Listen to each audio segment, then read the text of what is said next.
Welcome to Echo, the podcast where we share our personal perspectives on questions about God, spirituality, and the Seventh-day Adventist Church. I'm Ryan Becker, your host. No matter who you are, we hope that you find value and encouragement through real discussions about real things. Let's jump in. Echo.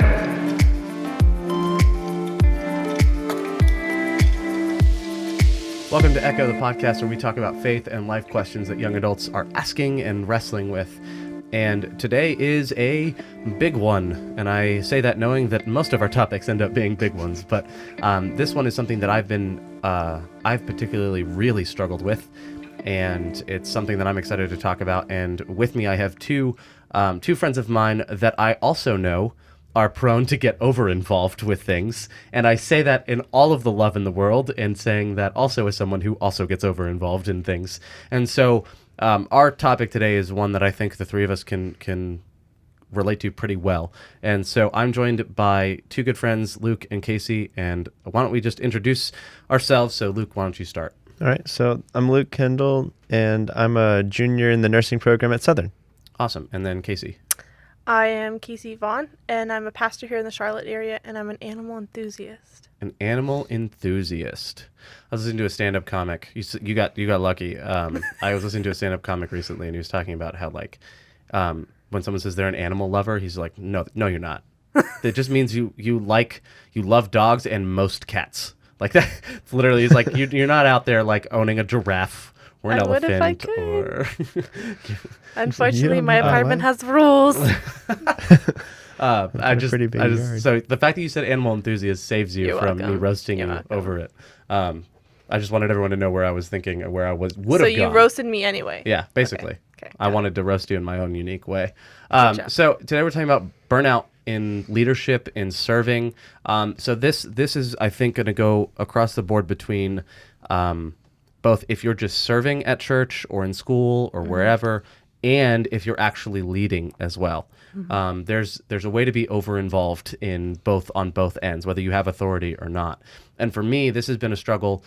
So earlier this year in 2019, I was diagnosed with ADHD, and I'm at 26, and never realized that I thought about it over the last couple of years, but as a kid, there was no one ever, that word never came up, that was never thought it would be a thing. I just thought it was normal.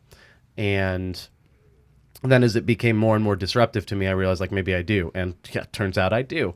Well, one of the key things in ADHD, and now it makes sense as I look back on my life and go, wow, I was dumb, I should have known, was this idea that with ADHD, we tend to take on a lot of projects because ADHD people struggle to go deep on one thing, but we'll have a million different things up in the air. That's why as a key symptom of ADHD in a child is that you'll see multiple either multiple game consoles or multiple sports equipment for multiple sports. It's because they played one for a little bit, and when it got tough or took a lot of time, they moved on. They got bored with it and move on to the next one. And same deal. And so I've always been someone that struggled to say no, and I've always been someone that just tries to do as much as possible all the time. And even as we speak, it's no different. I have a million different things up in the air at any given moment. So I want to talk about burnout and kind of how do I respond to burnout, and what do I do with burnout? Not just me, obviously, but just how do we respond to burnout? Mm-hmm. So when we talk about burnout in service or in leadership, what are you guys' thoughts initially on that? How do you respond to that? Like just the idea? Yeah, well, yeah, just the idea. Or if when you've experienced burnout in your own life, how did you respond, or what were the things that led you there? For me, most of the burnout is displayed through emotional burnout. Like I just kind of, I get to a point where I can't give anymore. And so emotionally, I just shut down.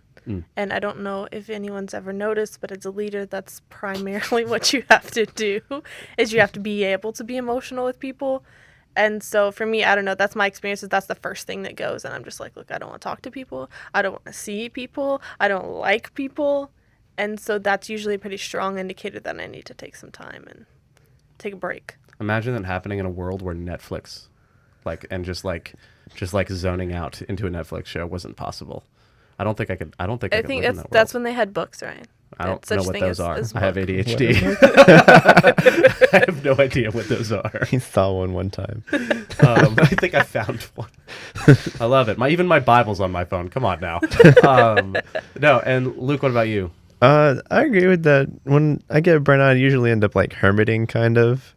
Just, disappear for a while, watch some shows, listen to music, just kind of be away from people and try to recharge from that. Because I'm a little introverted, so too much of, being around people, big groups, or being overly outgoing, and I'll get really drained. And the only way to like backfill that is to go spend some time like just with not much happening. Yeah. I think for me, one of the kind of signs for me that I've been burnt out or that I'm burning out is the idea that I'm too tired to spend time with people that I like. I've been so busy, whether it's traveling or working or whatever, I get back and someone's like, hey, we're having this get together. And one of the things I've been trying to build in my life is intentional community with people. I haven't had that in a long time. And then I'm too tired to actually experience it. And I'm trying to protect myself, but at the same time, like, now I have no reason to complain anymore about not having community when I'm actively saying no to it. So I realize like that's one of the symptoms for me. The other thing is I start to forget little things in all of the different things that I'm doing. And things start slipping through the cracks and I go, oh, I've probably taken on too much. I need to refocus or take a step back. And so I think those are some of the things. So there's another thing I think that causes burnout. This is more to the leadership side, though it does happen in the volunteer end as well. And it's the idea that as you get more involved in ministry or in any industry, you start to see the ugly stuff behind the curtain. You start to see the way things run, the way decisions are made, or you start to realize like it wasn't as open to suggestion as you thought it was. Turns out the suggestion box was the fireplace, and you realize like, oh, this is not what I thought. This is actually much worse. Or this is ugly, I don't agree with this thing seems unethical, whatever. And that caused us to say like, no, I don't want to be a part of this anymore. Like I'm burnt out on the church politics. I'm burnt out on the backstabbing. I'm burnt out on the arguments, that kind of thing. How do we respond when you see behind the curtain in anything that you've seen? How did you respond to that? Well, I think it's important, like when I've seen that type of thing, like you have to take a step back and reevaluate, which you're probably going to do anyway just by seeing something that takes you by surprise like that. But it's always like you have to think through it and then realize that it's not what you thought it would be, but also like there's different parts to you too that aren't really what people think when they first meet you too. Like the more you get to know someone or like an organization, something like that, the more you see like the less perfect parts, because you try to put your best face forward, especially with projects when you can like perfect things more so, because you can say we're only going to show it if it's like this once we get it the way we want.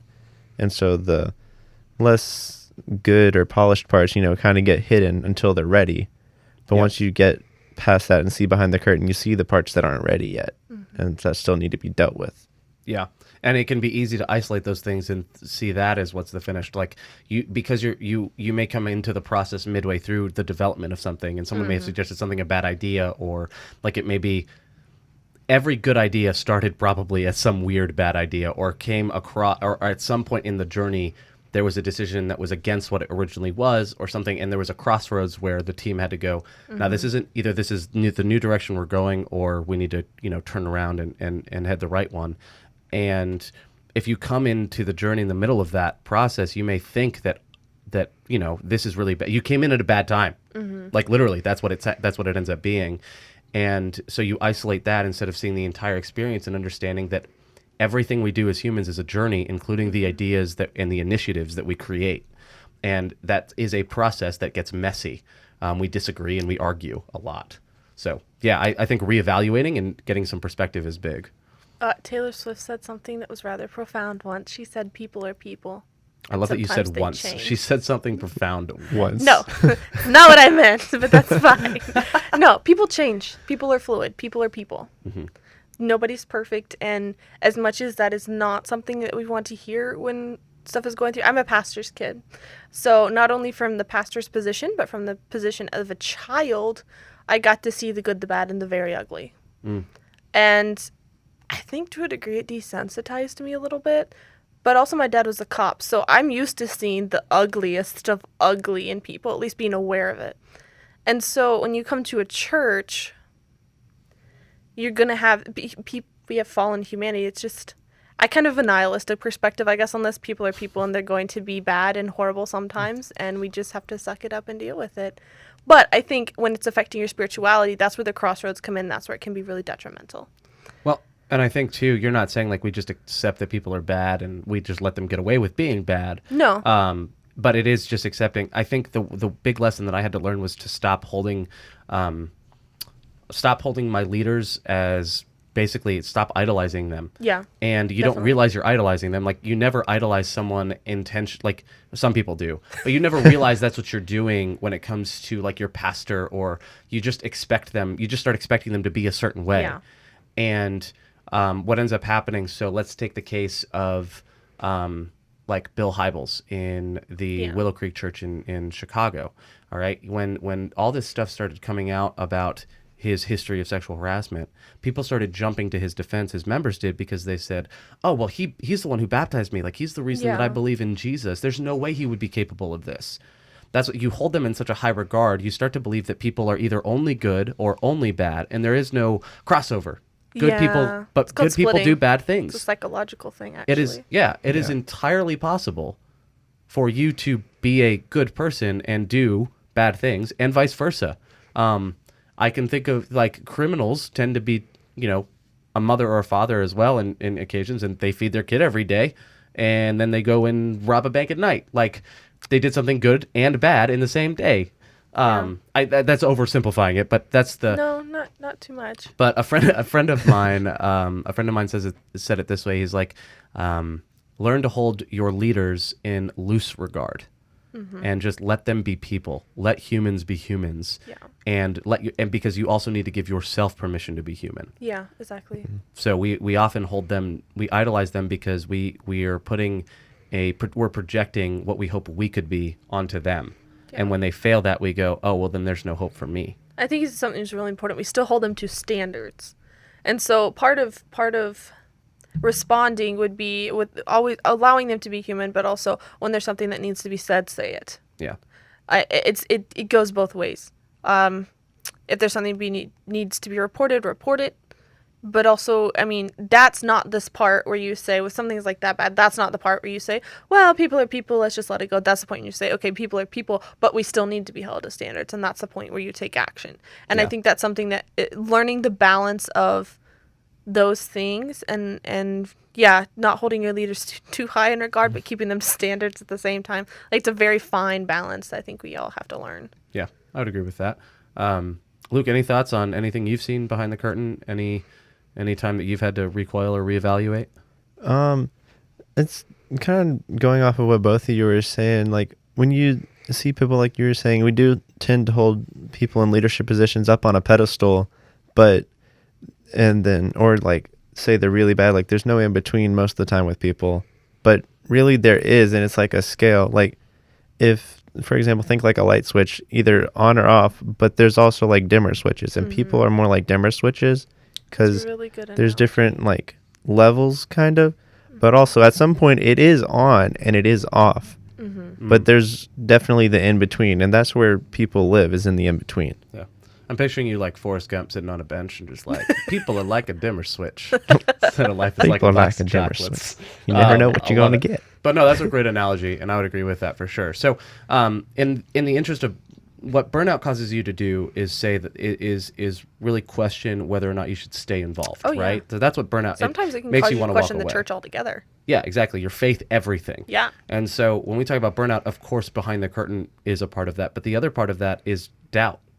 You can suffer burnout because you've been putting off doubt. You've been putting off the questions of your faith that you've had for years or for months or whatever, and because you've been afraid of them, maybe. Like, I know there are questions for me that I was like, well, I'm studying to be a pastor, or I'm studying to go into ministry, and I have this serious question, and I'm afraid that if I study it and don't end up back where I am now, then it's going to throw everything out of whack. I mean, there are literal counseling and therapy groups for pastors deconverting because it's such a traumatic experience. You lose everything if your beliefs change.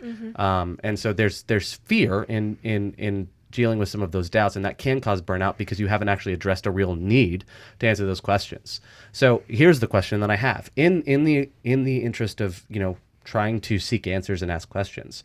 If someone's in a church position, volunteer or otherwise, how can they earnestly seek answers, and authentically seek answers without others around them, accusing them of saying like, oh no, you can't be in this position, you can't do this if you're wrestling with this doubt? Or, how do we create an environment where seeking those answers is okay? I feel like as the person asking the question, it's important like to show that you're not just asking, expecting someone to just drop the answer in your lap. Like, be looking for the answer actively, not just asking the question and, okay, hope someone gives me the answer. Like, be digging into it, researching whatever it may be. If you have a question or, how to do something like that, like be looking into it. But it's okay to ask.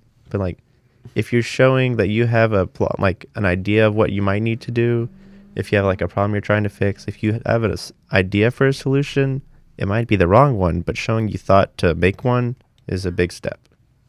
That's huge. I think learning who you can ask is important.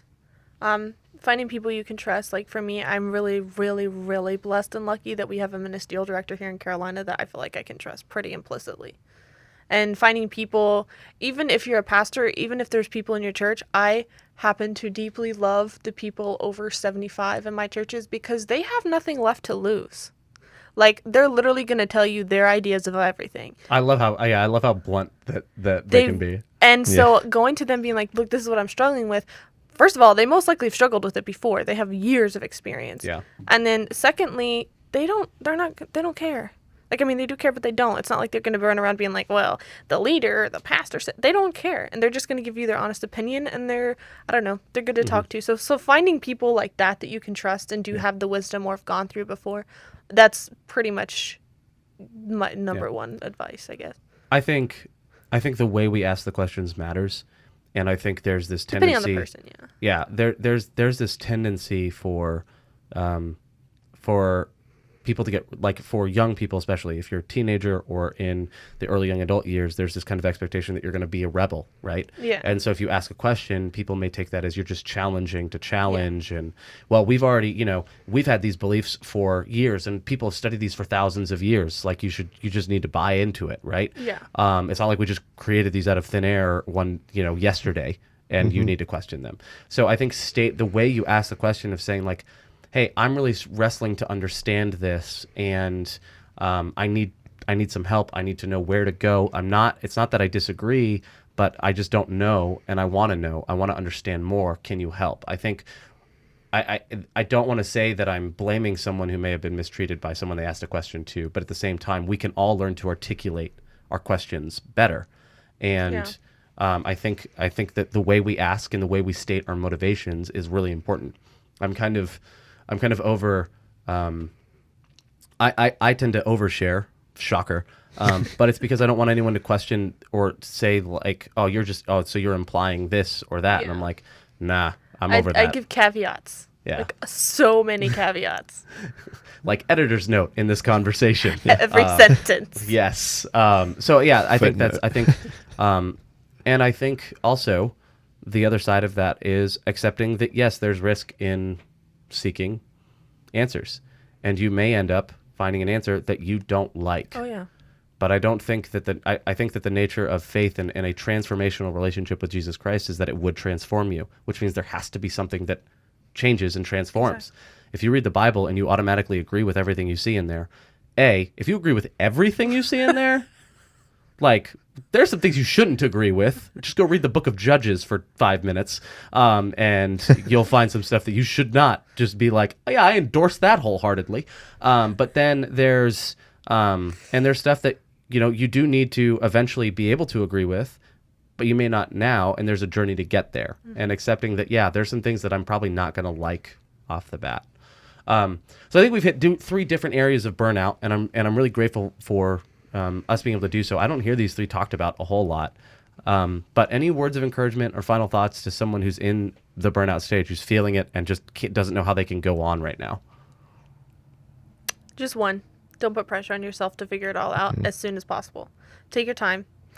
If you have to live a double life, do it, honestly, while you're figuring out. If you have to go and perform at church and, okay, I'm going to go preach, but I have all these major questions at home, and you need to do that within, obvious, appropriate boundaries. Take the time. Step to the side, figure things out, and don't pressure yourself to get back in the seat, like, right away. Mm-hmm. True. Yeah, I agree with you. You have to make sure to take time and, figure your things out. Obviously, you've got some responsibilities you have to work and keep doing. Exactly. But, you can't pour from an empty cup, as the saying goes. So you have to take time to refill.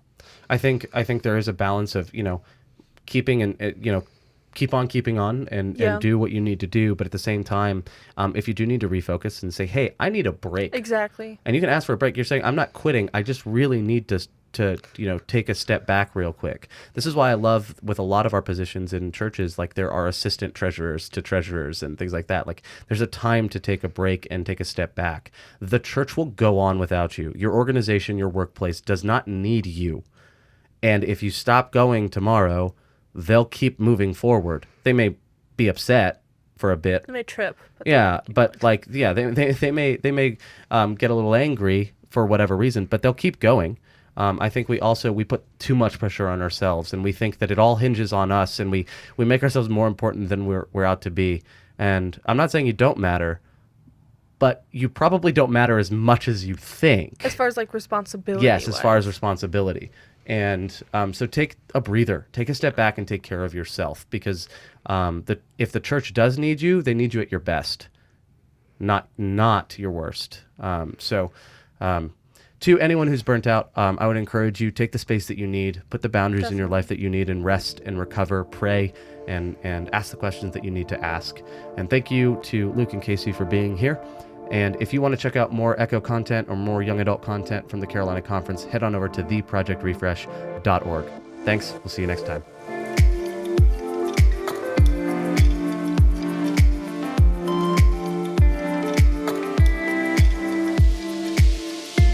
Hey guys, thanks so much for listening to this episode of Echo. We hope you enjoyed it. To stay up to date with new episodes as we release them, and for more awesome content from Project Refresh, a ministry of the Carolina Conference of the Seventh-day Adventist Church, then go ahead and hit that subscribe button below. And don't forget to like and leave a comment.